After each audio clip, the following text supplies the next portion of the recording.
CostasNarrativeXP presents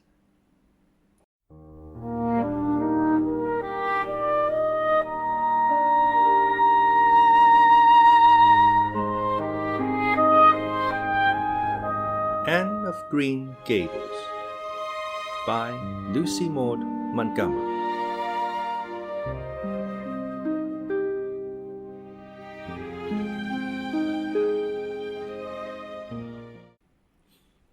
Chapter 19.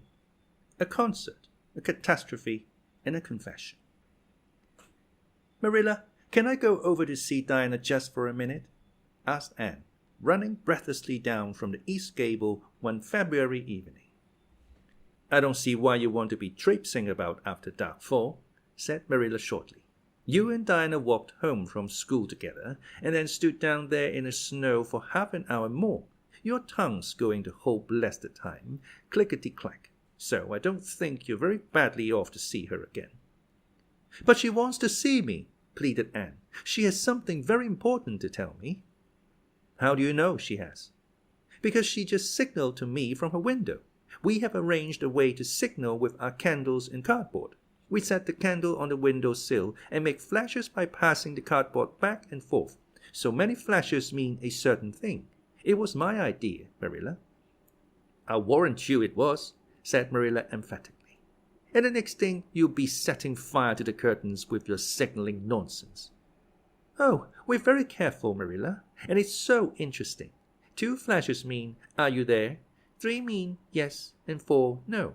5 mean, come over as soon as possible, because I have something important to reveal. Diana has just signaled 5 flashes, and I'm really suffering to know what it is. Well, you needn't suffer any longer, said Marilla sarcastically. You can go, but you're to be back here in just 10 minutes. Remember that. Anne did remember it and was back in the stipulated time, although probably no mortal will ever know just what it cost her to confine the discussion of Diana's important communication within the limits of 10 minutes. But at least she had made good use of them. Oh, Marilla, what do you think? You know, tomorrow is Diana's birthday. Well, her mother told her she could ask me to go home with her from school and stay all night with her. And her cousins are coming over from Newbridge in a big pung sleigh to go to the debating club concert at the hall tomorrow night. And they're going to take Diana and me to the concert. If you'll let me go, that is. You will, won't you, Marilla? Oh, I feel so excited. You can calm down then, because you're not going. You're better at home in your own bed. And as for that club concert, it's all nonsense. And little girls should not be allowed to go out to such places at all. I'm sure the debating club is a most respectable affair, pleaded Anne. I'm not saying it isn't, but you're not going to begin gadding about to concerts and staying out all hours of the night. Pretty doings for children. I'm surprised at Mrs. Mary's letting Diana go. But it's such a very special occasion, mourned Anne, on the verge of tears. Diana has only 1 birthday in a year. It isn't as if birthdays were common things, Marilla. Prissy Andrews is going to recite Curfew Must Not Ring tonight. There's such a good moral piece, Marilla. I'm sure it would do me lots of good to hear it. And the choir are going to sing 4 lovely pathetic songs that are pretty near as good as hymns. And oh, Marilla, the minister is going to take part. Yes, indeed, he is. He's going to give an address. That will be just about the same thing as a sermon. Please, mayn't I go, Marilla? You heard what I said, Anne, didn't you? Take off your boots now and go to bed. It's past 8. There's just one more thing, Marilla, said Anne, with the air of producing the last shot in her locker. Mrs. Mary told Diana that we might sleep in the spare room bed. Think of the honor of your little Anne being put in the spare room bed. It's an honor you have to get along without. Go to bed, Anne, and don't let me hear another word out of you. When Anne, with tears rolling over her cheeks, had gone sorrowfully upstairs, Matthew, who had been apparently sound asleep on the lounge during the whole dialogue, opened his eyes and said decidedly, Well now, Marilla, I think you ought to let Anne go. I don't then, retorted Marilla. Who's bringing this child up, Matthew, you or me? Well now, you, admitted Matthew. Don't interfere then. Well now, I ain't interfering. It ain't interfering to have your own opinion. And my opinion is that you ought to let Anne go. You think I ought to let Anne go to the moon if she took the notion, I have no doubt, was Marilla's amiable rejoinder. I might have let her spend the night with Diana, if that was all. But I don't approve of this concert plan. She'd go there and catch cold, like as not, and have her head filled up with nonsense and excitement. It would unsettle her for a week. I understand that child's disposition, and what's good for it better than you, Matthew. I think you ought to let Anne go, repeated Matthew firmly. Argument was not his strong point, but holding fast to his opinion certainly was. Marilla gave a gasp of helplessness and took refuge in silence. The next morning, when Anne was washing the breakfast dishes in the pantry, Matthew paused his way out to the barn to say to Marilla again, I think you ought to let Anne go, Marilla. For a moment, Marilla looked things not lawful to be uttered. Then she yielded to the inevitable and said tartly, Very well, she can go, since nothing else will please you, and flew out of the pantry, dripping dishcloth in hand. Oh, Marilla, Marilla, say those blessed words again. I guess once is enough to say them. This is Matthew's doings, and I wash my hands of it. If you catch pneumonia sleeping in a strange bed or coming out of that hot hole in the middle of the night, don't blame me. Blame Matthew. And Shirley, you're dripping greasy water all over the floor. I never saw such a careless child. Oh, I know I'm a great trial to you, Marilla, said Anne repentantly. I make so many mistakes. But then just think of all the mistakes I don't make, although I might. I'll get some sand and scrub up the spots before I go to school. Oh, Marilla, my heart was just set on going to that concert. I never was to a concert in my life, and when the other girls talk about them in school, I feel so out of it. You didn't know just how I felt about it, but you see, Matthew did. Matthew understands me, and it's so nice to be understood, Marilla. Anne was too excited to do herself justice as to lessons that morning in school. Gilbert Blythe spelled her down in class and left her clear out of sight in mental arithmetic. Anne's consequent humiliation was less than it might have been, however, in view of the concert and the spare-room bed. She and Diana talked so constantly about it all day that with a stricter teacher than Mr. Phillips, dire disgrace must inevitably have been their portion. Anne felt that she could not have borne it if she had not been going to the concert, for nothing else was discussed that day in school. The Avonlea Debating Club, which met fortnightly all winter, had several smaller free entertainments, but this was to be a big affair, admission 10 cents, in aid of the library. The Avonlea young people had been practicing for weeks, and all the scholars were specially interested in it by reason of older brothers and sisters who were going to take part. Everybody in school over 9 years of age expected to go, except Carrie Sloane, whose father shared Marilla's opinions about small girls going out to night concerts. Carrie Sloane cried into her grammar all the afternoon and felt that life was not worth living. For Anne, the real excitement began with the dismissal of school and increased therefrom in crescendo until it reached to a crash of positive ecstasy in the concert itself. They had a perfectly elegant tea, and then came the delicious occupation of dressing in Diana's little room upstairs.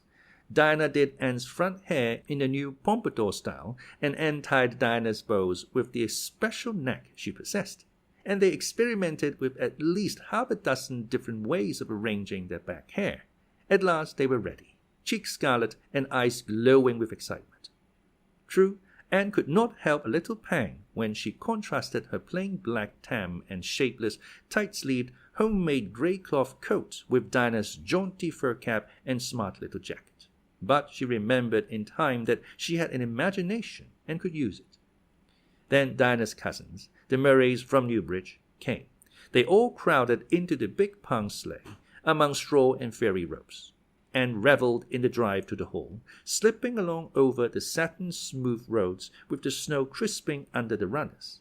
There was a magnificent sunset, and the snowy hills and deep blue water of the St. Lawrence Gulf seemed to rim in the splendor like a huge bowl of pearl and sapphire brimmed with wine and fire. Tinkles of sleigh bells and distant laughter that seemed like the mirth of wood elves came from every quarter. "Oh, Diana," breathed Anne, squeezing Diana's mittened hand under the fur robe. "Isn't it all like a beautiful dream? Do I really look the same as usual? I feel so different that it seems to me it must show in my looks." "You look awfully nice," said Diana, who, having just received a compliment from one of her cousins, felt that she ought to pass it on. "You've got the loveliest color." The program that night was a series of thrills for at least one listener in the audience, and, as Anne assured Diana, every succeeding thrill was thrillier than the last. When Prissy Andrews, attired in a new pink silk waist with a string of pearls about her smooth white throat and real carnations in her hair, rumor whispered that the master had sent all the way to town for them for her, climbed the slimy ladder, dark without one ray of light, and shivered in luxurious sympathy. When the choir sang far above the gentle daisies, and gazed at the ceilings as if it were frescoed with angels.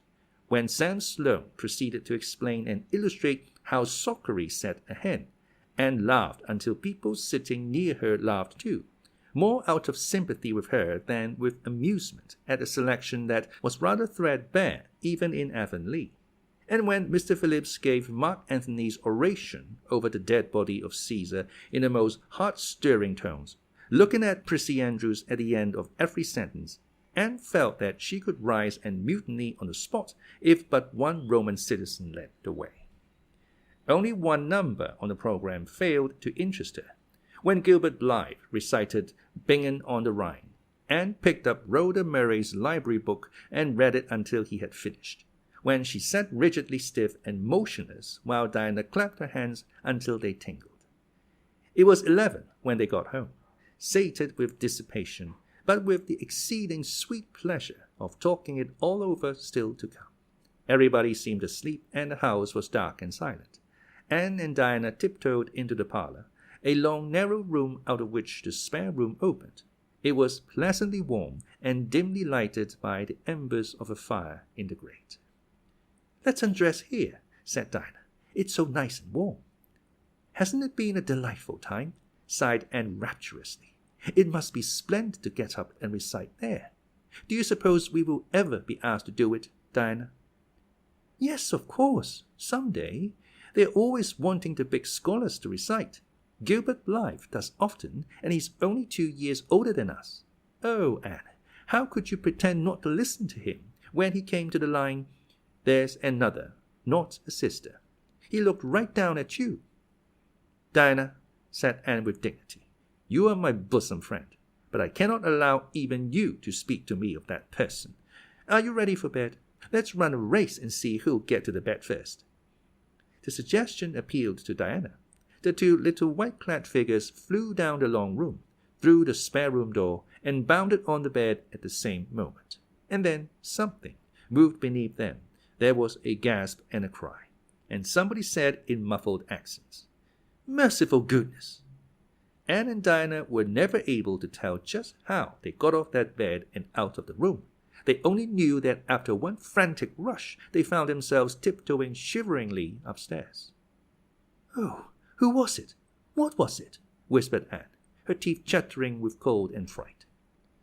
"It was Aunt Josephine," said Diana, gasping with laughter. "Oh, Anne, it was Aunt Josephine. However she came to be there. Oh, and I know she'll be furious. It's dreadful. It's really dreadful. But did you ever know anything so funny, Anne?" "Who is your Aunt Josephine?" "She's father's aunt, and she lives in Charlottetown. She's awfully old, 70 anyhow, and I don't believe she was ever a little girl. We were expecting her out for a visit, but not so soon. She's awfully prim and proper, and she'll scold dreadfully about this, I know. Well, we'll have to sleep with Minnie May, and you can't think how she kicks." Miss Josephine Barry did not appear at the early breakfast the next morning. Mrs. Barry smiled kindly at the 2 little girls. "Did you have a good time last night? I tried to stay awake until you came home, for I wanted to tell you Aunt Josephine had come, and that you would have to go upstairs after all. But I was so tired I fell asleep. I hope you didn't disturb your aunt, Diana." Diana preserved a discreet silence, but she and Anne exchanged furtive smiles of guilty amusement across the table. Anne hurried home after breakfast, and so remained in blissful ignorance of the disturbance which presently resulted in the Barry household until the late afternoon, when she went down to Mrs. Lynde's on an errand for Marilla. "So you and Diana nearly frightened poor old Miss Barry to death last night," said Mrs. Lynde severely, but with a twinkle in her eye. "Mrs. Barry was here a few minutes ago on her way to Carmody. She's feeling real worried over it. Old Miss Barry was in a terrible temper when she got up this morning, and Josephine Barry's temper is no joke, I can tell you that. She wouldn't speak to Diana at all." "It wasn't Diana's fault," said Anne contritely. "It was mine.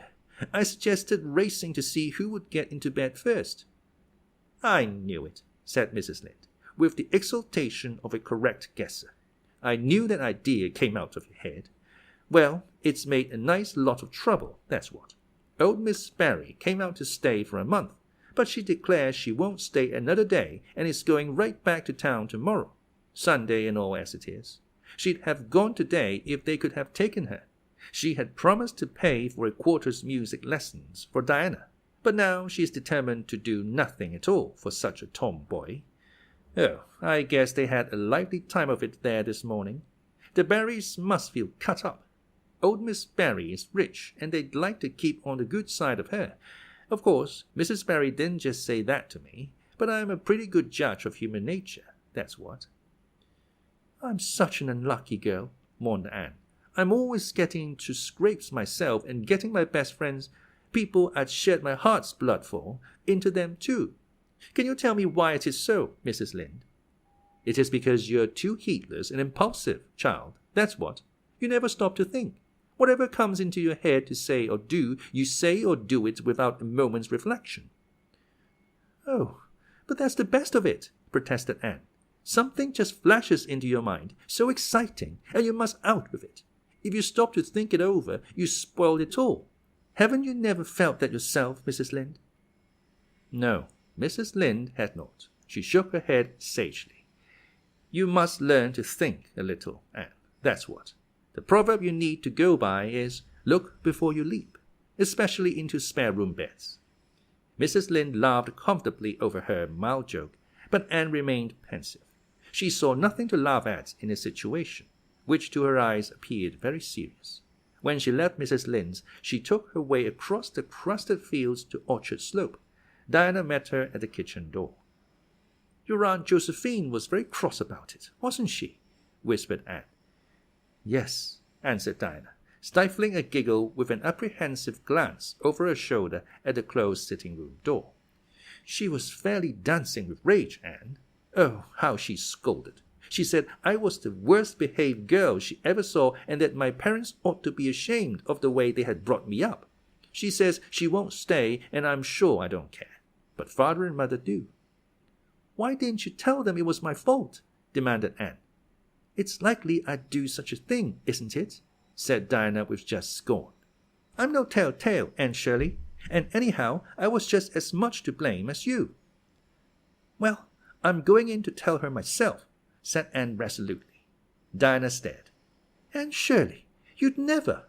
Why, she'll eat you alive." "Don't frighten me any more than I'm frightened," implored Anne. "I'd rather walk up to a cannon's mouth. But I've got to do it, Diana. It was my fault, and I've got to confess. I've had practice in confessing, fortunately." "Well, she's in the room," said Diana. "You can go in if you want to.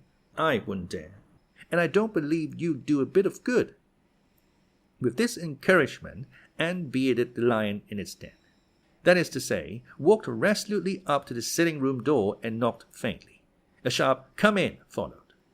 Miss Josephine Barry, thin, prim, and rigid, was knitting fiercely by the fire, her wrath quite unappeased, and her eyes snapping through her gold-rimmed glasses.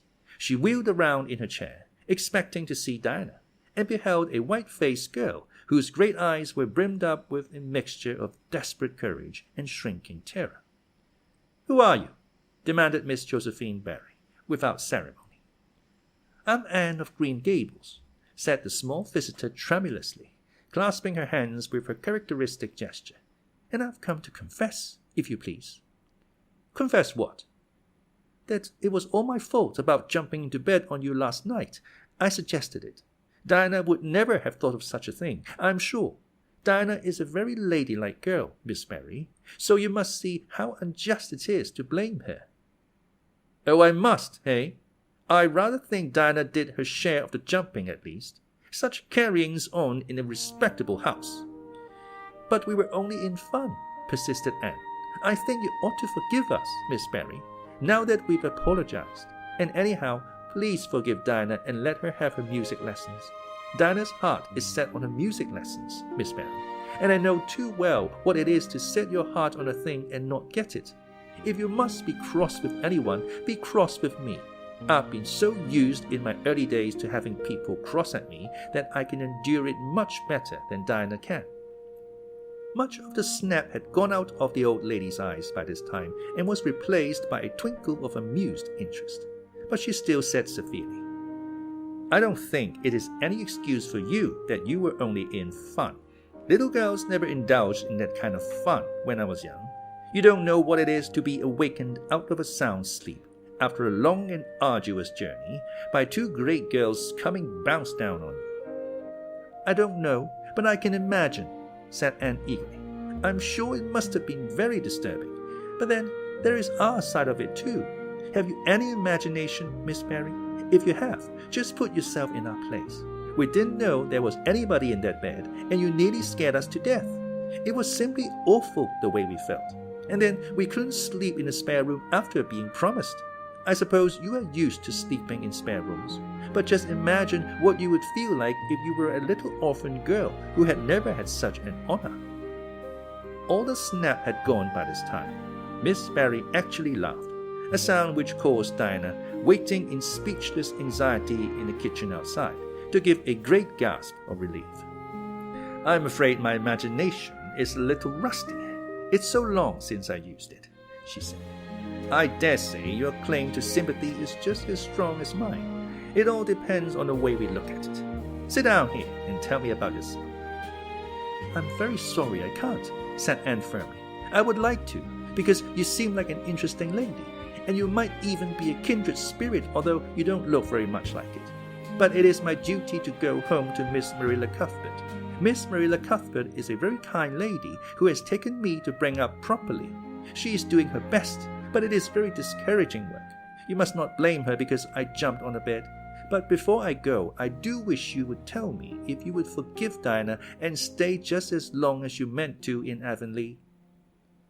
"I think perhaps I will if you will come over and talk to me occasionally," said Miss Mary. That evening, Miss Mary gave Diana a silver bangle bracelet and told the senior members of the household that she had unpacked her valise.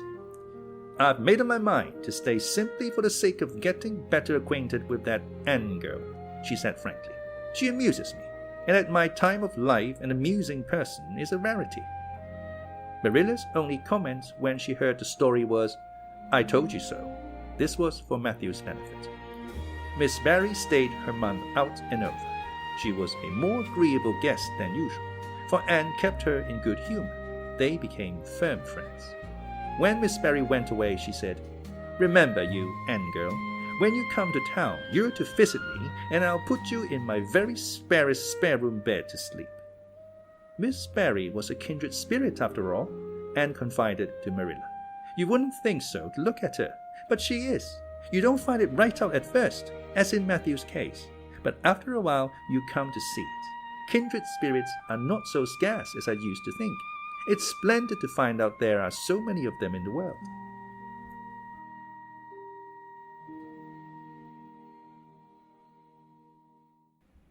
Chapter 20. A Good Imagination Gone Wrong. Spring had come once more to Green Gables, the beautiful, capricious, reluctant Canadian spring, lingering along through April and May in a succession of sweet, fresh, chilly days, with pink sunsets and miracles of resurrection and growth.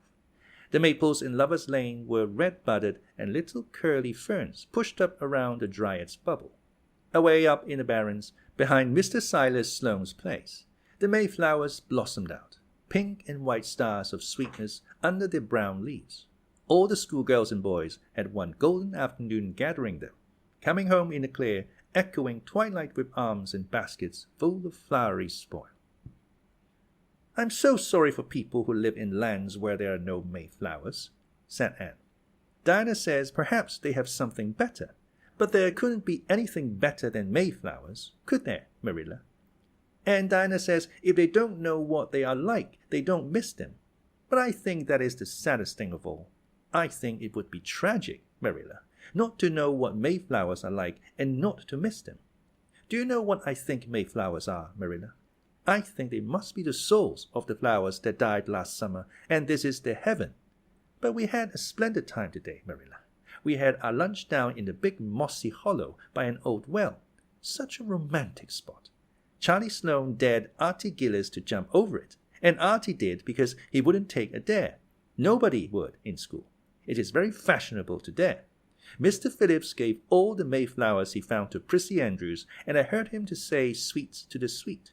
He got that out of a book, I know. But it shows he has some imagination. I was offered some Mayflowers too, but I rejected them with scorn. I can't tell you the person's name because I have vowed never to let it cross my lips. We made wreaths of the Mayflowers and put them on our hats, and when the time came to go home, we marched in procession down the road, 2 by 2, with our bouquets and wreaths, singing My Home on the Hill. Oh, it was so thrilling, Marilla. All Mr. Silas Sloane's folks rushed out to see us, and everybody we met on the road stopped and stared after us. We made a real sensation. No much wonder, such silly doings, was Marilla's response. After the Mayflowers came the violets, and Violet Vale was empurpled with them, and walked through it on her way to school with reverent steps and worshipping eyes, as if she trod on holy ground. Somehow, she told Diana, when I'm going through here, I don't really care whether anybody gets ahead of me in class or not. But when I'm up in school, it's all different, and I care as much as ever. There's such a lot of different Annes in me. I sometimes think that is why I'm such a troublesome person. If I was just the one Anne, it would be ever so much more comfortable, but then it wouldn't be half so interesting. One June evening, when the orchards were pink-blossomed again, when the frogs were singing silverly sweet in the marshes about the head of the lake of shining waters, and the air was full of the savour of clover fields and balsamic firwoods, Anne was sitting by her gable window. She had been studying her lessons, but it had grown too dark to see the book, so she had fallen into wide-eyed reverie, looking out past the boughs of the Snow Queen, once more bestarred with its tufts of blossom. In all essential respects, the little gable chamber was unchanged. The walls were as white, the pincushion as hard, the chairs as stiffly and yellowly upright as ever. Yet the whole character of the room was altered. It was full of a new vital, pulsing personality that seemed to pervade it and to be quite independent of schoolgirl books and dresses and ribbons, and even of the cracked blue jug full of apple blossoms on the table. It was as if all the dreams, sleeping and waking, of its vivid occupant had taken a visible although unmaterial form, and had tapestried the bare room with splendid filmy tissues of rainbow and moonshine. Presently, Marilla came briskly in with some of Anne's freshly ironed school aprons. She hung them over a chair and sat down with a short sigh. She had had one of her headaches that afternoon, and although the pain had gone, she felt weak and tuckered out, as she expressed it. Anne looked at her with eyes limpid with sympathy. "I do truly wish I could have had the headache in your place, Marilla. I would have endured it joyfully for your sake." "I guess you did your part in attending to the work and letting me rest," said Marilla. "You seem to have got on fairly well and made fewer mistakes than usual. Of course, it wasn't exactly necessary to starch Matthew's handkerchiefs, and most people, when they put a pie in the oven to warm up for dinner, take it out and eat it when it gets hot instead of leaving it to be burned to a crisp. But that doesn't seem to be your way, evidently." Headaches always left Marilla somewhat sarcastic. "Oh, I'm so sorry," said Anne penitently. "I never thought about the pie from the moment I put it in the oven till now, although I felt instinctively that there was something missing on the dinner table. I was firmly resolved, when you left me in charge this morning, not to imagine anything, but keep my thoughts on facts. I did pretty well until I put the pie in, and then an irresistible temptation came to me to imagine I was an enchanted princess shut up in a lonely tower with a handsome knight riding to my rescue on a coal-black steed. So that is how I came to forget the pie. I didn't know I starched the handkerchiefs. All the time I was ironing, I was trying to think of a name for a new island Dinah and I have discovered up the brook. It's the most ravishing spot, Marilla. There are 2 maple trees on it, and the brook flows right around it. At last it struck me that it would be splendid to call it Victoria Island, because we found it on the Queen's birthday. Both Dinah and I are very loyal. But I'm sorry about that pie and the handkerchiefs. I wanted to be extra good today because it's an anniversary. Do you remember what happened this day last year, Marilla? No, I can't think of anything special. Oh, Marilla, it was the day I came to Green Gables. I shall never forget it. It was the turning point in my life. Of course, it wouldn't seem so important to you. I've been here for a year, and I've been so happy. Of course, I've had my troubles, but one can live down troubles. Are you sorry you kept me, Marilla? No, I can't say I'm sorry, said Marilla, who sometimes wondered how she could have lived before Anne came to Green Gables. No, not exactly sorry. If you finish your lessons, Anne, I want you to run over and ask Mrs. Barry if she'll lend me Dinah's apron pattern. Oh, it's too dark, cried Anne. Too dark? Why, it's only twilight, and goodness knows you've gone over often enough after dark. I'll go over early in the morning, said Anne eagerly. I'll get up at sunrise and go over, Marilla. What has got into your head now, Anne Shirley? I want that pattern to cut out your new apron this evening. Go at once and be smart too. I'll have to go around by the road then, said Anne, taking up her hat reluctantly. Go by the road and waste half an hour? I'd like to catch you. I can't go through the haunted wood, Marilla, cried Anne desperately. Marilla stared. The haunted wood? Are you crazy? What under the canopy is the haunted wood? The spruce wood over the brook, said Anne in a whisper. Fiddlesticks! There is no such thing as a haunted wood anywhere. Who has been telling you such stuff? Nobody, confessed Anne. Dinah and I just imagined the wood was haunted. All the places around here are so commonplace. We just got this up for our own amusement. We began it in April. A haunted wood is so very romantic, Marilla. We chose the spruce grove because it's so gloomy. Oh, we have imagined the most harrowing things. There's a white lady walks along the brook just about this time of the night and wrings her hands and utters wailing cries. She appears when there is to be a death in the family, and the ghost of a little murdered child haunts the corner up by Idlewild. It creeps up behind you and lays its cold fingers on your hand. So, oh, Marilla, it gives me a shudder to think of it. And there's a headless man stalks up and down the path, and skeletons glower at you between the boughs. Oh, Marilla, I wouldn't go through the haunted wood after dark now for anything. I'd be sure that white things should reach out from behind the trees and grab me. Did ever anyone hear the like? Ejaculated Marilla, who had listened in dumb amazement. Aunt Shirley, do you mean to tell me you believe all that wicked nonsense of your own imagination? Not believe exactly, faltered Anne. At least, I don't believe it in daylight. But after dark, Marilla, it's different. That is when ghosts walk. There are no such things as ghosts, Anne.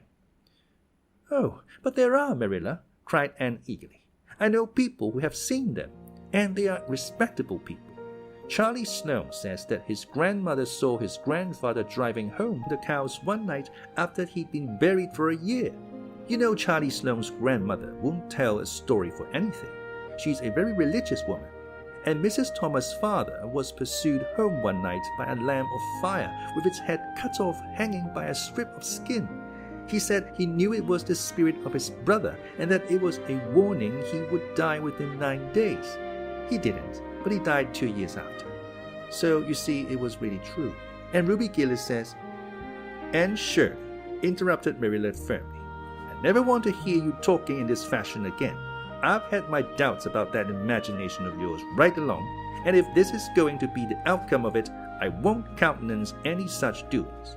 You go right over to Barry's, and you go through that spruce grove just for a lesson and a warning to you. and never let me hear a word out of your head about haunted woods again." Anne might plead and cry as she liked, and did, for her terror was very real. Her imagination had run away with her, and she held the spruce grove in mortal dread after nightfall. But Marilla was inexorable. She marched the shrinking ghost seer down to the spring and ordered her to proceed straightway over the bridge and into the dusky retreats of wailing ladies and headless specters beyond. "Oh, Marilla, how can you be so cruel?" sobbed Anne. "What would you feel like if a white thing did snatch me up and carry me off?" "I'll risk it," said Marilla unfeelingly. "You know, I always mean what I say. I'll cure you of imagining ghosts into places. March, now." Anne marched. That is, she stumbled over the bridge and went shuddering up the horrible dim path beyond. Anne never forgot that walk. Bitterly did she repent the license she had given to her imagination. The goblins of her fancy lurked in every shadow about her, reaching out their cold, fleshless hands to grasp the terrified small girl who had called them into being.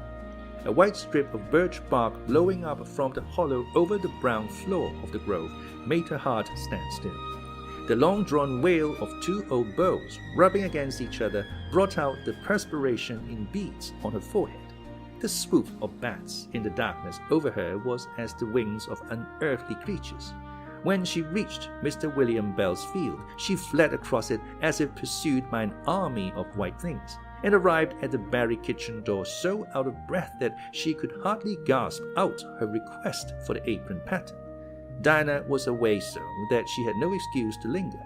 The dreadful return journey had to be faced. Anne went back over it with shut eyes, preferring to take the risk of dashing her brains out among the boughs to that of seeing a white thing. When she finally stumbled over the log bridge, she drew one long shivering breath of relief. "Well, so nothing caught you," said Marilla unsympathetically. "Oh, Marilla," chattered Anne. "I'll be contented with commonplace places after this."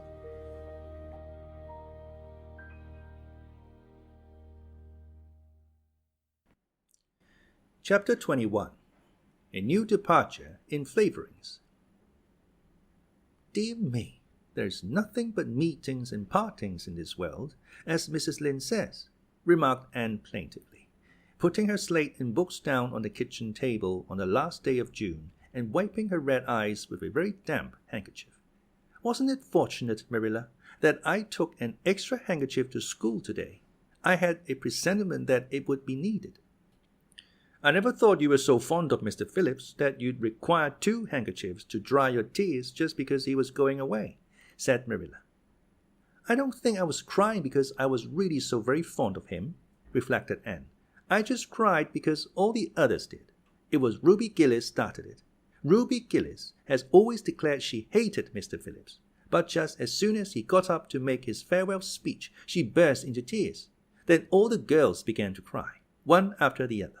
I tried to hold out, Marilla. I tried to remember the time Mr. Phillips made me sit with Gil, with a boy, and the time he spelled my name without an E on the blackboard, and how he said I was the worst dunce he ever saw at geometry and laughed at my spelling, and all the times he had been so horrid and sarcastic. But somehow I couldn't, Marilla, and I just had to cry too. Jane Andrews has been talking for a month about how glad she'd be when Mr. Phillips went away, and she declared she'd never shed a tear. Well, she was worse than any of us and had to borrow a handkerchief from her brother. Of course the boys didn't cry, because she hadn't brought one of her own, not expecting to need it. Oh, Marilla, it was heart-rending. Mr. Phillips made such a beautiful farewell speech, beginning, 'The time has come for us to part.' It was very affecting. And he had tears in his eyes too, Marilla. Oh, I felt dreadfully sorry and remorseful for all the times I talked in school and drawn pictures of him on my slate and made fun of him and Prissy. I can tell you I wished I'd been a model pupil like Minnie Andrews. She hadn't anything on her conscience. The girls cried all the way home from school. Carrie Sloane kept saying every few minutes, 'The time has come for us to part.' And that would start us off again whenever we were in any danger of cheering up. I do feel dreadfully sad, Marilla, but one can't feel quite in the depths of despair with 2 months' vacation before them. can they, Marilla? And besides, we met the new minister and his wife coming from the station.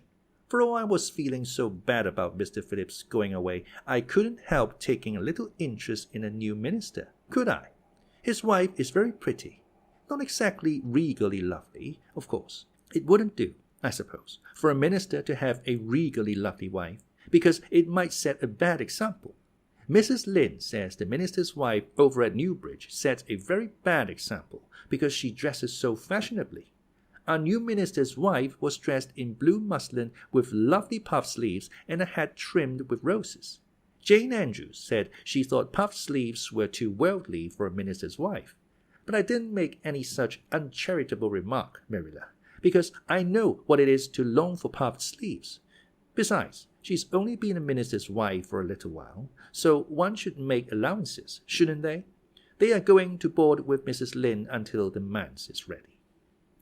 If Marilla, in going down to Mrs. Lynde's that evening, was actuated by any motive save her avowed one of returning the quilting frame she had borrowed the preceding winter, it was an amiable weakness shared by most of the Avonlea people. Many a thing Mrs. Lynde had lent, sometimes never expecting to see it again, came home that night in charge of the borrowers thereof. A new minister, and moreover a minister with a wife, was a lawful object of curiosity in a quiet little country settlement where sensations were few and far between. Old Mr. Bentley, the minister whom Aunt had found lacking in imagination, had been pastor of Avonlea for 18 years. He was a widower when he came, and a widower he remained, despite the fact that gossip regularly married him to this, that, or the other one every year of his sojourn. In the preceding February he had resigned his charge and departed amid the regrets of his people, most of whom had the affection born of long intercourse for their good old minister in spite of his shortcomings as an orator. Since then, the Avonlea Church had enjoyed a variety of religious dissipation in listening to the many and various candidates and supplies who came Sunday after Sunday to preach on trial. These stood or fell by the judgment of the fathers and mothers in Israel. But a certain small red-haired girl who sat meekly in the corner of the old Cuthbert pew also had her opinions about them and discussed the same in full with Matthew. Marilla always declining from principle to criticize ministers in any shape or form. "I don't think Mr. Smith would have done, Matthew," was Anne's final summing up. "Mrs. Lynde says his delivery was so poor, but I think his worst faults were just like Mr. Bentley's. He had no imagination. And Mr. Terry had too much. He let it run away with him just as I did mine in the matter of the haunted wood. Besides, Mrs. Lynde says his theology wasn't sound. Mr. Gresham was a very good man and a very religious man, but he told too many funny stories and made the people laugh in church. He was undignified.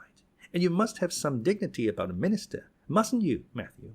I thought Mr. Marshall was decidedly attractive, but Mrs. Lynde says he isn't married, or even engaged, because she made special inquiries about him, and she says it would never do to have a young unmarried minister in Avonlea, because he might marry in the congregation, and that would make trouble. Mrs. Lynde is a very far-seeing woman, isn't she, Matthew? I'm very glad they've called Mr. Allan. I liked him because his sermon was interesting, and he prayed as if he meant it, and not just as if he did it because he was in the habit of it. Mrs. Lynde says he isn't perfect, but she says she supposes we couldn't expect a perfect minister for $750 a year. And anyhow, his theology is sound because she questioned him thoroughly on all the points of doctrine. And she knows his wife's people, and they are most respectable, and the women are all good housekeepers. Mrs. Lynde says that sound doctrine in a man and good housekeeping in a woman make an ideal combination for a minister's family. The new minister and his wife were a young, pleasant-faced couple, still on their honeymoon, and full of all good and beautiful enthusiasms for their chosen life work. Avonlea opened his heart to them from the start. Old and young liked the frank, cheerful young man with his high ideals, and the bright, gentle little lady who assumed the mistressship of the manse. With Mrs. Allan, Anne fell promptly and wholeheartedly in love. She had discovered another kindred spirit. "Mrs. Allan is perfectly lovely," she announced one Sunday afternoon. "She's taken our class, and she's a splendid teacher.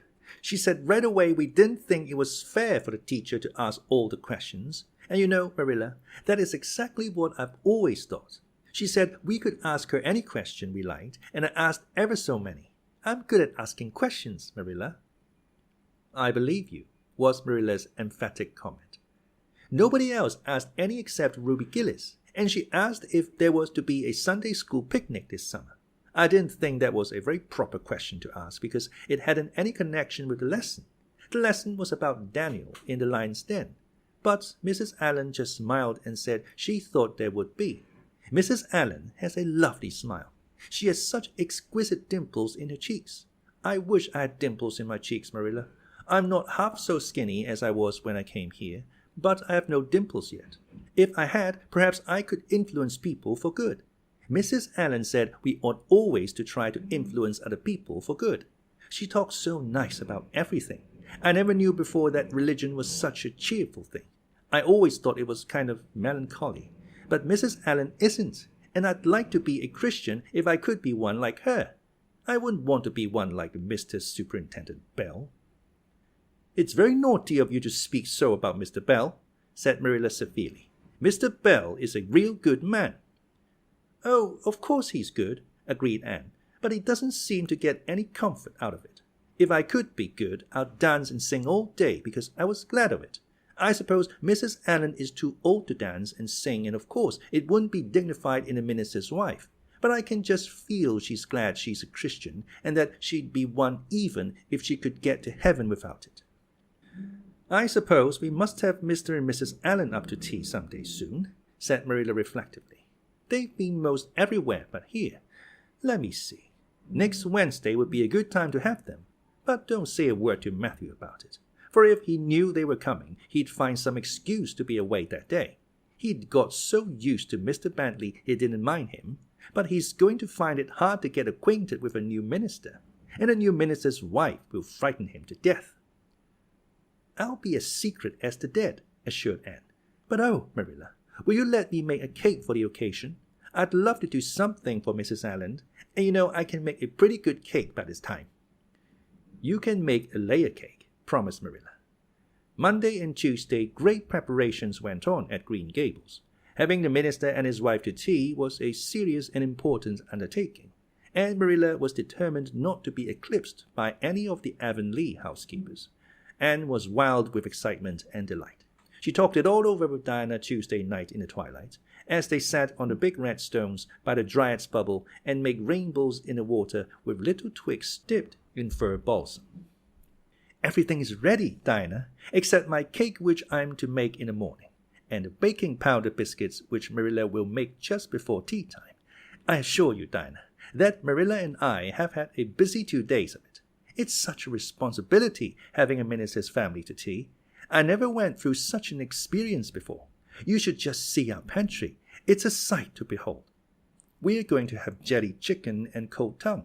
We're to have 2 kinds of jelly, red and yellow, and whipped cream and lemon pie, and cherry pie, and 3 kinds of cookies, and fruit cake, and Marilla's famous yellow plum preserves that she keeps especially for ministers, and pound cake and layer cake, and biscuits as aforesaid, and new bread and oat both, in case the minister is dyspeptic and can't eat new. Mrs. Lynde says ministers are dyspeptic, but I don't think Mr. Allan has been a minister long enough for it to have had a bad effect on him. I just grow cold when I think of my layer cake. Oh, Diana, what if it shouldn't be good? I dreamed last night that I was chased all around by a fearful goblin with a big layer cake for a head." "It'll be good, all right," assured Diana, who was a very comfortable sort of friend. "I'm sure that piece of the one you made that we had for lunch in Idlewild 2 weeks ago was perfectly elegant." "Yes, but cakes have such a terrible habit of turning out bad just when you especially want them to be good," sighed Anne, setting a particularly well-balsamed twig afloat. "However, I suppose I shall just have to trust to Providence and be careful to put in the flour. Oh, look, Diana, what a lovely rainbow. Do you suppose the Dryad will come out after we go away and take it for a scarf?" "You know, there is no such thing as a Dryad," said Diana. Diana's mother had found out about the haunted wood and had been decidedly angry over it. As a result, Diana had abstained from any further imitative flights of imagination, and did not think it prudent to cultivate a spirit of belief even in harmless dryads. "But it's so easy to imagine there is," said Anne. "Every night before I go to bed, I look out of my window and wonder if the dryad is really sitting here, combing her locks with the spring for a mirror. Sometimes I look for her footprints in the dew in the morning. Oh, Diana, don't give up your faith in the dryad." Wednesday morning came. Anne got up at sunrise because she was too excited to sleep. She had caught a severe cold in the head by reason of her dabbling in the spring on the preceding evening, but nothing short of absolute pneumonia could have quenched her interest in culinary matters that morning. After breakfast, she proceeded to make her cake. When she finally shut the oven door upon it, she drew a long breath. "I'm sure I haven't forgotten anything this time, Marilla. But do you think it will rise? Just suppose perhaps the baking powder isn't good. I used it out of the new can. And Mrs. Lynde says you can never be sure of getting good baking powder nowadays when everything is so adulterated. Mrs. Lynde says the government ought to take the matter up, but she says we'll never see the day when a Tory government will do it. Marilla, what if that cake doesn't rise?" "We'll have plenty without it," was Marilla's unimpassioned way of looking at the subject. The cake did rise, however, and came out of the oven as light and feathery as golden foam. Anne, flushed with delight, clapped it together with layers of ruby jelly and, in imagination, saw Mrs. Allan eating it and possibly asking for another piece. "You'll be using the best tea set, of course, Marilla," she said. "Can I fix the table with ferns and wild roses?" "I think that's all nonsense," sniffed Marilla. "In my opinion, it's the eatables that matter, and not flummery decorations." "Mrs. Barry had her table decorated," said Anne, who was not entirely guiltless of the wisdom of the serpent, "and the minister paid her an elegant compliment. He said it was a feast for the eye as well as the palate." "Well, do as you like," said Marilla, who was quite determined not to be surpassed by Mrs. Barry or anybody else. "Only mind you leave enough room for the dishes and the food." Anne laid herself out to decorate in a manner and after a fashion that should leave Mrs. Barry's nowhere. Having abundance of roses and ferns and a very artistic taste of her own, she made that tea table such a thing of beauty that when the minister and his wife sat down to it, they exclaimed in chorus over its loveliness. "It's Anne's doings," said Marilla, grimly just, and Anne felt that Mrs. Allan's approving smile was almost too much happiness for this world. Matthew was there, having been inveigled into the party only goodness and Anne knew how. He had been in such a state of shyness and nervousness that Marilla had given him up in despair, but Anne took him in hand so successfully that he now sat at the table in his best clothes and white collar and talked to the minister not uninterestingly. He never said a word to Mrs. Allan, but that perhaps was not to be expected. All went merry as a marriage bell until Anne's layer cake was passed. Mrs. Allan, having already been helped to a bewildering variety, declined it. But Marilla, seeing the disappointment on Anne's face, said smilingly, "Oh, you must take a piece of this, Mrs. Allan. Anne made it on purpose for you." "In that case, I must sample it," laughed Mrs. Allan, helping herself to a plump triangle, as did also the minister and Marilla. Mrs. Allan took a mouthful of hers, and a most peculiar expression crossed her face. Not a word did she say, however, but steadily ate away at it. Marilla saw the expression and hastened to taste the cake. "Anne Shirley," she exclaimed, "what on earth did you put into that cake?" "Nothing but what the recipe said, Marilla," cried Anne with a look of anguish. "Oh, isn't it all right?" "All right? It's simply horrible. Mr. Allan, don't try to eat it. Anne, taste it yourself. What flavoring did you use?" "Vanilla," said Anne, her face scarlet with mortification after tasting the cake. "Only vanilla." "Oh, Marilla, it must have been the baking powder. I had my suspicions of that baking powder fiddlesticks. Go and bring me the bottle of vanilla you used." Anne fled to the pantry and returned with a small bottle partially filled with a brown liquid and labeled yellowly, "Best Vanilla." Marilla took it, uncorked it, smelled it. Mercy on us, Anne. You flavored that cake with anodyne liniment. I broke the liniment bottle last week and poured what was left into an old empty vanilla bottle. I suppose it's partly my fault. I should have warned you. But for pity's sake, why couldn't you have smelled it? Anne dissolved into tears under this double disgrace. I couldn't. I had such a cold.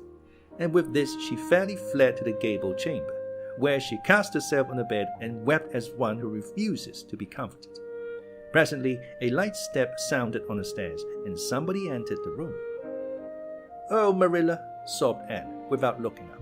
"I'm disgraced forever. I shall never be able to live this down. It will get out. Things always do get out in Avonlea. Diana would ask me how my cake turned out, and I shall have to tell her the truth. I shall always be pointed at as the girl who flavored a cake with anodyne liniment. The boys in school will never get over laughing at it. Oh, Marilla, if you have a spark of Christian pity, don't tell me that I must go down and wash the dishes after this. I'll wash them when the minister and his wife are gone, but I cannot ever look Mrs. Allan in the face again. Perhaps she'll think I tried to poison her. Mrs. Lynde says she knows an orphan girl who tried to poison her benefactor. But the liniment isn't poisonous. It's meant to be taken internally, although not in cakes. Won't you tell Mrs. Allan so, Marilla?" "Suppose you jump up and tell her so yourself," said a merry voice. Anne flew up to find Mrs. Allan standing by her bed, surveying her with laughing eyes. "My dear little girl, you mustn't cry like this," she said, genuinely disturbed by Anne's tragic face. "Why, it's all just a funny mistake that anybody might make." "Oh no, it takes me to make such a mistake," said Anne forlornly. "And I wanted to have that cake so nice for you, Mrs. Allan." "Yes, I know, dear, and I assure you I appreciate your kindness and thoughtfulness just as much as if it had turned out all right. Now, you mustn't cry any more, but come down with me and show me your flower garden. Miss Cuthbert tells me you have a little plot all your own. I want to see it, for I'm very much interested in flowers." Anne permitted herself to be let down and comforted, reflecting that it was really providential that Mrs. Allan was a kindred spirit. Nothing more was said about the liniment cake, and when the guests went away, Anne found that she had enjoyed the evening more than could have been expected, considering that terrible incident. Nevertheless, she sighed deeply. "Marilla, isn't it nice to think that tomorrow is a new day with no mistakes in it yet?" "I'll warrant you make plenty in it," said Marilla. "I never saw you beat from making mistakes, Anne." "Yes, and well, I know it," admitted Anne mournfully. "But have you ever noticed one encouraging thing about me, Marilla? I never make the same mistake twice." "I don't know as that's much benefit when you're always making new ones." "Oh, don't you see, Marilla? There must be a limit to the mistakes one person can make, and when I get to the end of them, then I'll be through with them. That's a very comforting thought." "Well, you'd better go and give that cake to the pigs," said Marilla.